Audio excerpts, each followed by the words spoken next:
Who carried Rook 7? The question came through a microphone that was still live.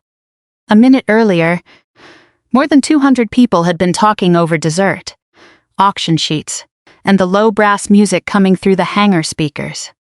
Then retired Navy SEAL Master Chief Daniel Velez stopped beside a display table and stared at an old dog harness like it had just spoken to him.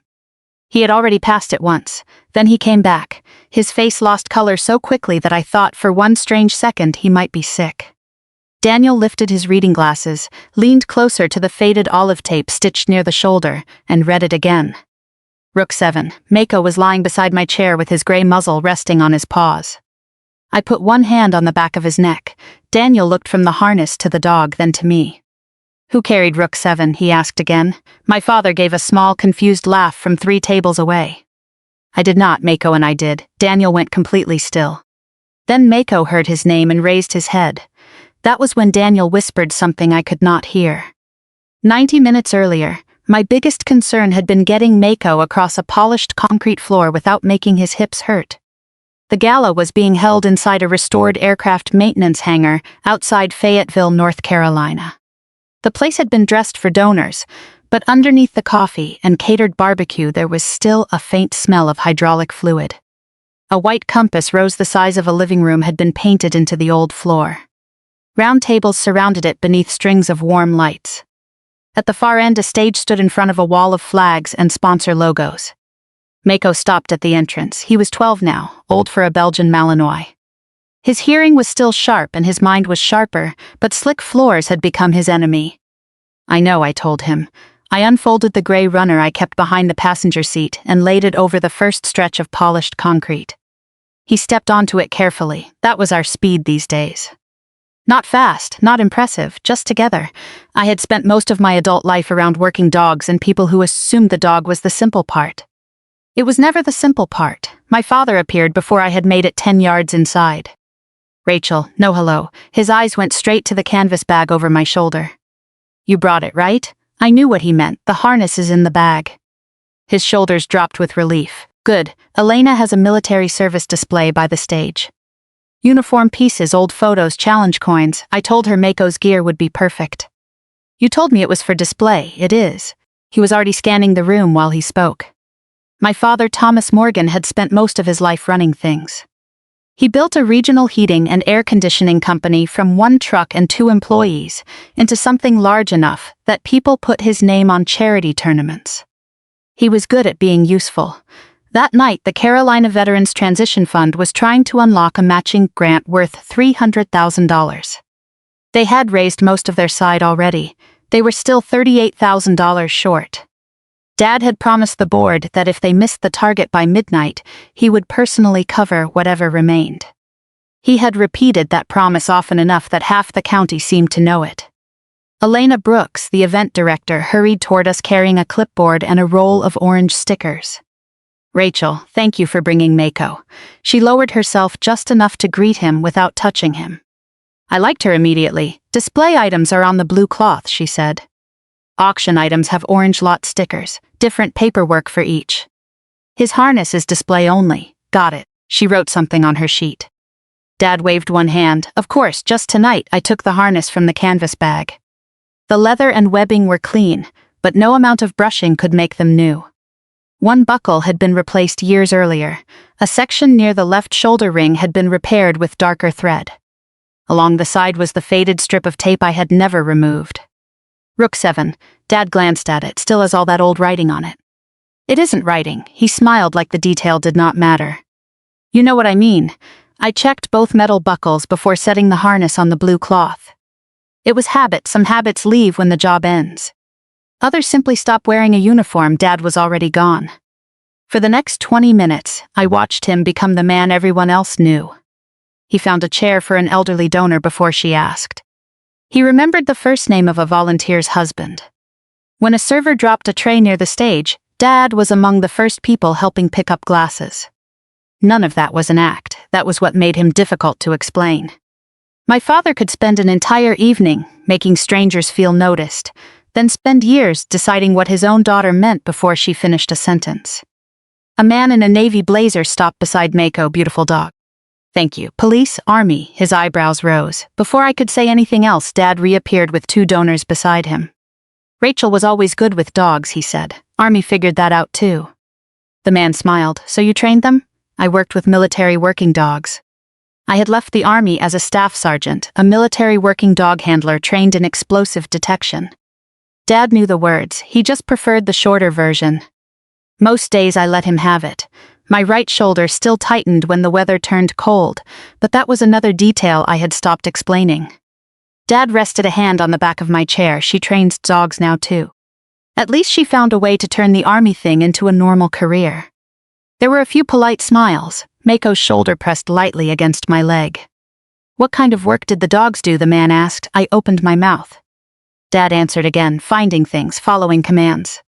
You know, the dog does the dangerous part, and Rachel makes sure he gets a treat afterward. This time people laughed, not cruelly. That almost made it worse. I looked down at Mako. He had no interest in defending either of us. Pretty much, I said. Dad grinned, satisfied that I had played along. It would have been easy to correct him. I had done it before. Years ago I used longer sentences than shorter ones. Eventually, I realized explanations are useless when someone is waiting for his turn to replace them. So I stopped giving him the argument. A volunteer tapped a spoon against a glass near the stage. The lights dimmed. Dad checked his watch and straightened his tie. Here we go, this is the speaker I told you about. The room settled. At the microphone, Elena introduced retired Navy SEAL Master Chief Daniel Velez. The applause was immediate. My father applauded harder than anyone. I rested my hand on Mako's neck and watched Daniel walk toward the stage with a slight hitch in his left leg. At the time I thought it was just an old knee, then he began to speak. Daniel did not sound like the kind of man my father usually invited to fundraising dinners. He did not tell war stories or list medals. He talked about the first months after leaving the military. About waking before sunrise because your body still expected instructions. About discovering that people could thank you for your service without knowing what to do with you afterward. The room became quieter. At some point he said, every veteran has to learn that being useful and being needed are not the same thing. That line stayed with me. Mako shifted beside my leg and I rubbed the loose skin behind his ear. Daniel spoke for another few minutes. When he finished, the room stood. Dad was on his feet before almost everyone else. He clapped hard enough to make his watch slide down his wrist. Daniel accepted the applause with the expression of a man waiting for weather to pass. Then Dad reached the stage and shook his hand with both of his. My father had been telling people for weeks that landing Master Chief Velez as the keynote was the reason this gala would finally put the foundation on the map. Daniel said something. Dad laughed, then he pointed toward the military display. Elena appeared beside me. Your father is having a very good night. He likes measurable success. She glanced toward the digital board near the stage. We're 26,000 short now. That moved fast. Daniel moved it. Daniel stepped away from Dad and began walking along the display tables. He stopped at an old field radio, then a set of photographs from a medical unit. He spoke briefly with a Vietnam veteran beside a shadow box. Nothing about him suggested recognition. Nothing suggested he had ever seen me before. Because he had not, at least not in a way that mattered. Dad had drifted back toward the display with another donor. He tapped one finger against the edge of the blue cloth. That's Rachel's old dog gear, he said, nothing glamorous. She mostly handled the dog. Daniel had already passed the table. He stopped, then he turned around. His eyes moved across the table. Not toward the photographs, not toward the coins, toward Mako's harness. Daniel walked closer, slowly. The room around him kept moving. Waiters carried coffee. Someone near the auction tables laughed. A volunteer replaced an empty bottle. Daniel seemed to hear none of it. He lifted his reading glasses and leaned toward the harness without touching it. His eyes found the faded tape, Rook 7, then the darker repair thread near the left shoulder. His whole face changed. His mouth stopped moving. The color left his cheeks. Daniel looked at his own hands for a second, as if checking that they were still there. Then he looked at me. I had seen veterans react to sounds before. Names, smells, a certain engine. Memory does not always arrive as a picture. Sometimes it enters the body first. Daniel looked down at Mako. Then he walked back toward the podium and reached for the microphone he had left only minutes earlier. The room noticed. Conversations thinned out. Dad looked pleased at first, probably assuming Daniel had remembered one last fundraising line. Daniel did not look at him, he looked at the harness. Who carried Rook 7? His voice traveled through the hangar. 200 people stopped doing whatever they were doing. Dad gave a small laugh. Daniel did not answer him. His eyes stayed on me. Who carried Rook 7? Mako lifted his head at the sound of my breathing changing. I put my palm against his shoulder. Mako and I did. Daniel went still. Not ordinary stillness, the kind that comes when the past has entered a room without warning. His lips parted, he looked at Mako, the dog's ears shifted forward. Daniel took one step closer, then stopped himself. He looked at me. May I? I knew what he meant, I nodded. Daniel crouched slowly beside Mako, favoring his left leg. He held out the back of his hand and waited. Mako sniffed once. Then Daniel's jaw tightened. God, Dad had come closer now. So had Elena, so had half the room. Daniel touched Mako gently along the side of his neck. For several seconds he said nothing, then he looked up at me. 2018? Yes, his eyes returned to the harness. The repair on the left shoulder ring, that happened before the extraction? My hand stopped moving. No, Daniel looked at me during something in his expression folded inward. He rose carefully. Dad looked between us. I'm missing something. Daniel finally turned toward him. Do you know what Rook 7 was? Dad frowned. A dog unit? Daniel glanced at me. A dog team. The correction was small. It changed everything. Dad folded his arms. All right. Then he looked at me. What happened? For years I had imagined what I might say if he ever asked that question sincerely. It turned out I did not get to answer it. Daniel looked at me first. Not at Dad, not at the donors, at me. May I tell them? That question hurt more than I expected. A stranger had just asked permission to tell a story my own father had spent years rewriting without asking once. I looked down at Mako, his head rested against my knee. Then I looked back at Daniel. I nodded. Daniel picked up the microphone. When I met Rook 7, he said, I was trying to get 6 wounded men out of a place none of us wanted to cross twice. Nobody moved. Even the servers stopped collecting plates. Daniel held the microphone with one hand and looked toward Mako. We had gone in before daylight. By the time we were moving out, the route we planned to use was no longer a route I was willing to put wounded men on. Dad glanced at me. I kept my eyes on Mako. We had casualties, Daniel continued. We had limited movement. We had too many people staring at the same stretch of ground, and nobody willing to pretend we knew what was underneath it. Then his voice softened. We heard 2 words over the radio. He paused. Rook 7, something in my chest tightened. 8 years disappeared faster than I wanted them to. Not the whole night, pieces, dust caught in the beam of a helmet light. The leather of Mako's leash wet against my glove, the way he breathed when he was working. My mouth so dry that swallowing hurt, Daniel continued. I didn't know the handler's name. I knew a dog team was coming. He looked toward me. They came. Mako had been 4 years old then. 48 pounds of muscle, suspicion and bad manners around anyone who thought he was a pet. He had one job when the harness went on, search. My job was to read him. Daniel understood the difference. Rook 7 moved ahead of us, he said. Slow, controlled, the handler kept everyone else behind the dog. Dad's expression shifted. Daniel noticed. The dog doesn't just run out and find danger. The handler has to know when the dog is interested, when he's distracted, when his behavior changes by an inch. He glanced at me. That night, an inch was enough. Mako's head lifted. You stopped, Daniel said. I remembered. Mako's body had changed before I understood why. Not louder, quieter. His shoulders shifted. His nose worked toward the edge of the route. Once, then again, I stopped with him. Everything behind us stopped when I raised my hand. Daniel said, Rook 7 alerted near a narrow section we would have had to use. He did not describe what was found, neither did I. The important part was simpler. We did not step there. People trained for that problem took over. We waited. We changed the route. Eventually we moved again. A murmur passed through the room. Daniel shook his head. That should have been the part I remembered most. His voice changed, but it wasn't. My fingers tightened in Mako's fur. Daniel took a breath. We got farther before everything changed again. There was confusion behind the movement, noise, people dropping low. Bodies trying to become smaller without knowing which ground they could trust. Mako jerked hard against the leash, then he went down. I remembered the sound he made, not a bark. That would have been easier. I was beside him before I knew I had moved. Daniel's eyes went to the repaired ring. That's when this tore. I nodded. Yes, Mako was hurt badly enough that he was finished working. I had taken a hit hard enough to leave my ears ringing and the world tilting when I stood. Neither of us was useful in the way we had been minutes earlier. That should have meant we were done, Daniel said. Someone told her to take the dog and move back.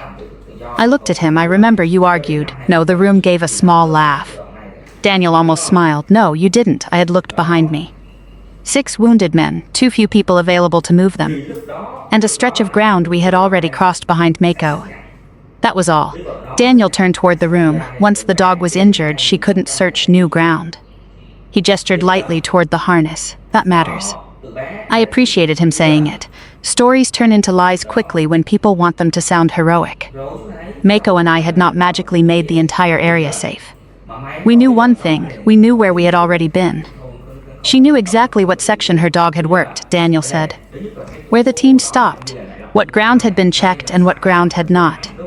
His left hand moved toward his knee without him seeming to notice. She stayed on that path. That was when I recognized him. Not his face, the hand. Years earlier, I had watched a man with blood soaking through the fabric around one knee try to put weight on the wrong leg. I had grabbed the back of his gear and pushed him toward the center. Stay inside my marks, that was what I told him, not because I felt brave. Because I was terrified he would step somewhere Mako had never been. Daniel looked at me. You remember me now. It was not a question. A little, he nodded. I was the one who kept drifting left. A few people laughed. Daniel did not. She kept dragging me back. I looked down. You were heavy. That time Daniel laughed too. The tension loosened for a second, then he became serious. One by one, we moved the wounded through the ground Rook 7 had already worked. He did not say quickly. It had not been quick. Nothing involving wounded people ever is. You want to know what she did? Daniel asked. He looked directly at Dad. She stayed where she could still be useful. Dad did not move. She didn't pretend she could clear what the dog hadn't searched. She didn't run off chasing a fight that wasn't hers. She stood on the route she knew and kept wounded men from leaving it. His voice dropped. That's harder than it sounds when people are scared. I could hear Mako breathing. The last man came through, Daniel said. Then she went back for the dog. My throat tightened. That part I remembered too well. Mako lying where I had left him with another soldier. His eyes open, angry, alive. Daniel looked down at him. I didn't know what happened to him afterward. He swallowed. I assumed he survived because I wanted that to be true. He looked at me. Apparently I got that one right. Mako gave a long sigh and put his head back down. Someone at one of the tables made the small sound people make when they are trying not to cry. Daniel stepped away from the microphone, then stopped. There's one more thing. He turned toward Dad. My father looked as if he had forgotten the donation board existed. Daniel touched his left knee. One of the men she kept inside that route was me. The hangar went silent. Dad looked at Daniel, then at me. Then at Mako. For once there was no joke waiting behind his face. Daniel said, I walked out because your daughter understood the difference between doing something dramatic and doing the one thing that still needed to be done. I wished he had stopped there, not because he was wrong. Because 200 people were looking at me, with expressions I had spent most of my adult life avoiding. Daniel seemed to understand. He lowered the microphone and crouched beside Mako. Not for the donors, not for applause, just close enough to touch the old dog once along the shoulder. Thank you, partner, he whispered. Mako's tail tapped the concrete one time. The room broke, not into cheers, into people breathing again. A few stood, then more. I stayed in my chair. Dad was still looking at me. His face had changed, not with doubt, with certainty. He finally believed every part of my life he had spent years making smaller. For a moment I thought that might be enough. Then my father reached for the microphone. For 1 second I thought he was going to apologize. Dad looked at Daniel first, then Mako, then me. His eyes were wet. I don't really know what to say. It may have been the first time I had heard Thomas Morgan admit that in public. A few people laughed softly. Dad did too. Silence had always made him uncomfortable. He looked at me again. I guess I owe my daughter an apology. My chest tightened. I've probably undersold what Rachel did in the army. Probably. It was such a Thomas word I almost smiled. I knew she worked with military dogs. I knew she deployed. But I didn't know this. That part was true. What he did not say was that he had spent years making sure he never knew much more. Still, there was no sarcasm in his face, no dismissal. He was proud. Actually proud. For a few seconds, the little girl in me reacted before the 39-year-old woman could stop her. Hope is stubborn around fathers. Dad turned toward the room. This is exactly why we're here tonight. Something inside me shifted. Very slightly, he gestured toward Daniel. Men like Master Chief Velez come home carrying things most of us will never understand. Then toward Mako, and apparently some of the heroes come home on 4 legs. People applauded. Dad looked at me, and some of them are our own children, even when we're too stubborn to recognize it. The applause grew. I did not know what to do with my hands. Mako solved the problem by putting his chin on my knee. Dad smiled, for once the smile was not at my expense. Maybe that was why I missed what was happening. He kept talking. The foundation, transition programs, housing assistance, job placement, the matching grant, the $38,000 gap. He did what he had always been good at. He connected emotion to action. Phones came out. People scanned donation codes. Elena stood beside the digital board as the number moved. 23,000 short, then 18. Someone pledged 5,000 from the back of the room. Applause. Dad came alive in the center of it. Give him a room and a problem with a number attached to it, and he could make everyone feel the number personally. Daniel returned to my table. You okay? I will be. That usually means no. I learned from professionals. The corner of his mouth moved. He looked at Mako. He always this unimpressed, only by people. That sounds familiar. Dad called Daniel back toward the stage for photographs. For the next few minutes, people came to my table. One man asked if his son could take a picture with Mako. No, he looked surprised, then embarrassed, then he apologized. That mattered to me more than the applause, he had asked. Mako began shifting his weight. Too much noise, too many strangers. I clipped on his regular leash. We need air. Dad caught my arm lightly as I stood. Rachel, I looked at his hand. He let go immediately. I'm proud of you. There it was. The sentence I had wanted for more years than I liked admitting. It arrived under string lights in a hangar full of strangers, after another man had explained my life to him. I wish I could say it meant nothing. It meant too much. Thanks, Dad. His face softened. Then Elena called his name. He turned automatically. Go, I said. I took Mako outside through a side service door. The cold air helped, so did the quiet. Parking lot lights cast long yellow bars across the pavement. Somewhere near the highway, a truck changed gears. Mako sniffed the air. No speeches, no applause. Just an old dog deciding whether a patch of winter grass was worth the effort. Daniel came outside a minute later carrying 2 paper cups of water. One for you, one for the celebrity. I took mine. Mako doesn't drink from cups. He was a military dog. I assumed he had standards. He does. That's why he doesn't drink from cups. Daniel smiled. We stood quietly for a while. Then he said, I remembered the dog before I remembered you. I figured. You're not offended? No, I looked down at Mako. He had a more memorable face. Daniel nodded toward the hangar. Your dad brought me here, I know. He called 3 times. That sounds like him. He said this foundation mattered to him. It does. Daniel studied me. He matters to you too. That was harder, yes. The side door opened. Music and voices spilled into the cold. Elena leaned out. Rachel, sorry, I need you for something. I followed her inside. The auction had started. Dad stood near the stage holding the small brass gavel he used every year. The donation board showed the gap had fallen below $15,000. Lot numbers went quickly. A weekend cabin, assigned football. Dinner for 8. Elena walked faster than I did. There's a paperwork issue. With what? She did not answer. That was the first thing that bothered me. Then I saw the military display. Mako's harness was no longer on the blue cloth. It sat on the auction table. An orange sticker had been looped through one of the buckles. Lot 18. Beneath it sat a printed card, retired military working dog harness. Rook 7, donated by the Morgan family. For a few seconds I only stared at it. Daniel had asked permission before telling a room of strangers what happened 8 years earlier. My father had needed less than 20 minutes to decide the story belonged to him. I reached for the harness and peeled off the orange sticker. Rachel, Dad was behind me. I checked the first buckle. Then the second. Nothing had been damaged. Someone had only threaded the tag through the metal loop. Dad stepped beside me. What are you doing? Taking this off the auction table. His eyes moved to the sticker. Hold on. No, one word. I had said harder things in my life. Very few had cost me more. Dad lowered his voice. Rachel, we're less than 15,000 from the match. I heard. People are asking about Mako, about the harness. One collector already said he'd go into 5 figures. You're selling Mako's harness, not selling, fundraising. That's selling, for veterans. There it was. The phrase that was supposed to end the argument. Dad leaned closer. We could get 10, maybe 12,000 for this. Tonight. Do you understand what that means? Yes. Then why are we having this conversation? I folded the sticker between my fingers. When did I donate it? He stared at me. What? When did I tell you this was yours to auction? His jaw shifted. You brought it here, for the display, and then everything changed. No, you changed what you wanted to do with it. His voice took on the old warning. Rachel. I slipped the harness over my arm. Dad glanced toward the stage. This is embarrassing. I almost laughed. That word had followed me through most of my childhood.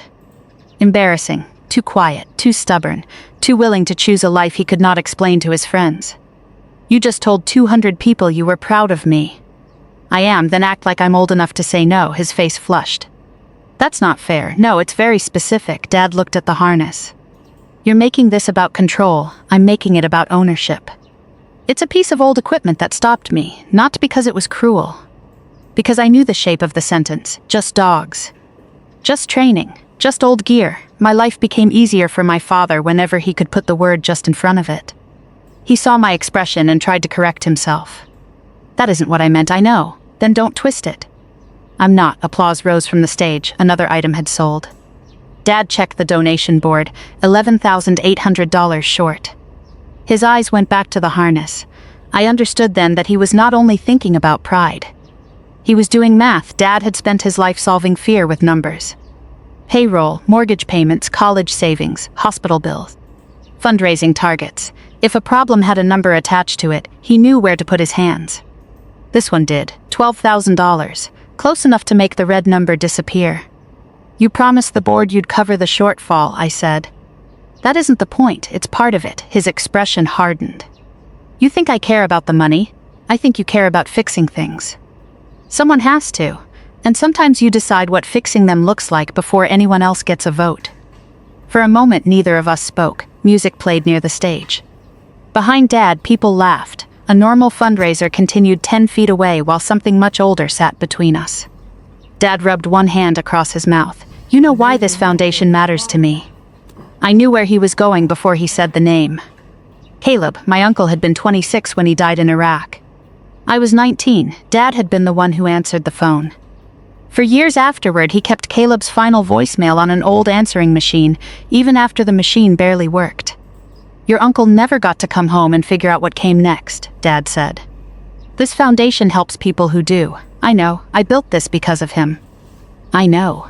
And after everything Daniel just told us, I'd think you of all people would understand why one old harness isn't more important than helping someone get their life back. That was the first thing he said all night that made me truly angry. Not loud anger, the kind that clears a room inside your head. You don't get to use Caleb to make this easier, Dad recoiled. I'm not using him. You're using his death to tell me what my memories are worth. That's not what I said, it's what you're asking. His face went red. I'm asking you to sacrifice one thing for people who served. I tightened my hand around the harness. I already know what sacrifice is.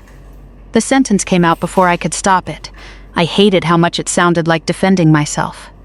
So I stopped. Dad looked away, and suddenly something connected. Caleb had died in an explosive attack. 2 years later, I joined the army. Later, I chose military working dogs, explosive detection. Every time Dad called it training dogs, I had assumed he was belittling me because he did not respect the work. Standing beside that auction table, I understood something uglier and kinder at the same time. He respected the danger enough to be terrified of it. Making my job smaller had been the way he made his fear smaller. For years I had treated that understanding like a debt I owed him. It was not. Knowing why someone hurts you does not automatically make the hurt acceptable. Elena stepped toward us. Thomas, Dad turned. She held up her clipboard. We can't sell the harness. His expression changed. What? There's no donor release. I'm authorizing it. You can't. It's my event. It's Rachel's property. Elena did not raise her voice. Display authorization and donation authorization are different. I don't have her signature. Dad looked at me. I said nothing. If Rachel wants it pulled, Elena said, it's pulled. For several seconds, he stood there with the brass gavel in one hand and nothing to say. Then he nodded. Pull it. Elena removed the lock card. No security, no shouting, no spectacle, Just a line on a clipboard that had never belonged to him. The auction continued. I took the harness outside and locked it in my trunk. When I returned, Mako was asleep beneath the table. Daniel had saved my seat. Nobody mentioned what happened. By midnight, the foundation had missed its target by $9,400. My father kept his promise. He wrote the check himself. I watched him sign it at the edge of the stage after most of the guests had gone. Then he put the pen down. He did not reach for the gavel again. A few minutes later, he found me beside the empty display table. Rachel, I turned. The anger had left his face. What remained looked older. Can you stay a few minutes? I looked at Mako, then at my father. Yes. This time, I wanted to hear what he would say when there was no audience left to impress. The hangar sounded different after midnight. Without 200 people inside it, every small noise became noticeable. A folding chair scraped across concrete. Someone dragged a trash bag toward the service door. The refrigeration unit behind catering clicked off. Dad stood on the white compass rose with his hands in his pockets. I had seen him command rooms twice this size. Now he seemed unsure where to put his feet. Mako lowered himself beside me with a tired grunt. Dad watched him, then he said I was scared, no defense first. Just that, I waited. Dad looked toward the dark end of the hangar. When Caleb died, I spent months thinking about everything I should have said before he left. He swallowed. Then you enlisted. I remembered that fight. Not every word, mostly the sound of a kitchen drawer being shut too hard. You told me I was throwing my life away. I know. Then I became a dog handler. He nodded. And you picked explosives. I didn't pick explosives to hurt you. I know. He paused. I knew it then too. I just didn't know what to do with it. That sounded more honest. Dad rubbed both hands over his face. Every time you deployed, I pictured Caleb. I said nothing. I knew those dogs were used to find explosives. I knew what that meant. He gave a small, bitter laugh, so I stopped saying what it meant. His eyes moved toward Mako. If I called it dog training, it sounded safe. He looked at me. If I said you worked behind the dog, then in my head the dog was the one getting close to danger. Not you. There it was, the explanation. I had found pieces of it beside the auction table. Hearing him say it did not make me feel better. It made the damage more precise. You should have told me that. I should have. You made me think you were ashamed of me. Dad looked at the floor. I think sometimes I was ashamed of being afraid. That one landed. Not because it excused anything, because I believed him. For years I had imagined this conversation ending with the perfect apology. In every version he finally understood. Once he understood, I forgave him. Real life was less efficient. I understand why you did it, I said. Dad looked up. That doesn't make it okay. His shoulders dropped. I know, I don't think you do yet. He did not argue. So I continued. You were proud of me tonight. I was. I believe you. His expression changed, like he had expected that sentence to be harder. But 20 minutes later, you took the first thing in my life that suddenly meant something to everyone else and decided what should happen to it. He looked away. I thought it could help. That's the problem. He looked back at me. You keep deciding for me when you think your reason is good enough. The room stayed quiet. I could hear Mako licking one paw. Dad nodded once. What do you want me to do? It was a simple question. Maybe the most useful one he had asked all night. Ask. He waited. If somebody asks what I did in the army, let me answer. He nodded. If you want to use my name or Mako's story for the foundation, ask first. Another nod. And if I say no, don't turn it into a debate about whether my reason is good enough. Dad swallowed. Okay, I studied him, and stopped telling people I trained dogs like that was all I did. A faint smile appeared. I probably deserve that one. You definitely do. For the first time that night, we both laughed. Only once. It did not fix anything. It just made the room easier to stand in. Dad looked toward the parking lot doors. Are you ever going to forgive me? There was the old temptation. Give him the clean answer. Make the discomfort end. I looked at Mako. He had spent his working life trusting what was in front of him, not what someone promised might be there later. I don't know yet. Dad lowered his eyes. But you can give me something to work with. He nodded. I can do that. We left separately. That mattered too. I did not walk out beside him for the benefit of volunteers still packing tables. He did not follow me into the parking lot. At my car, I opened the trunk. The harness was exactly where I had left it. I checked both buckles before closing the lid.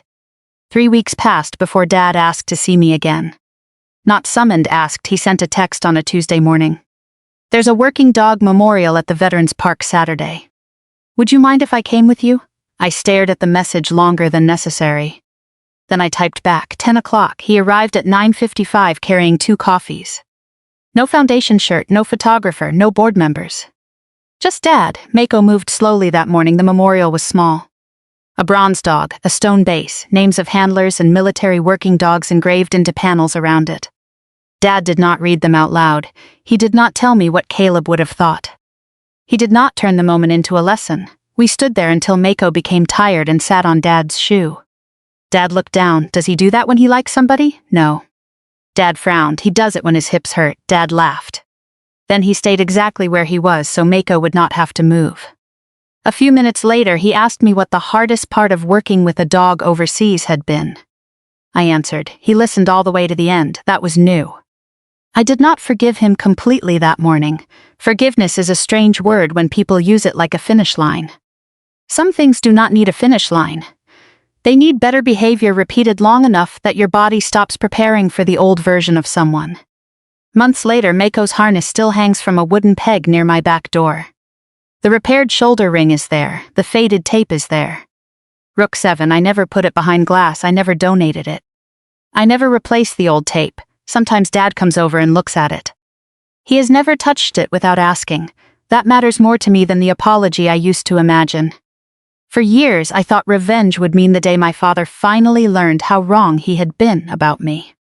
I was wrong about that too.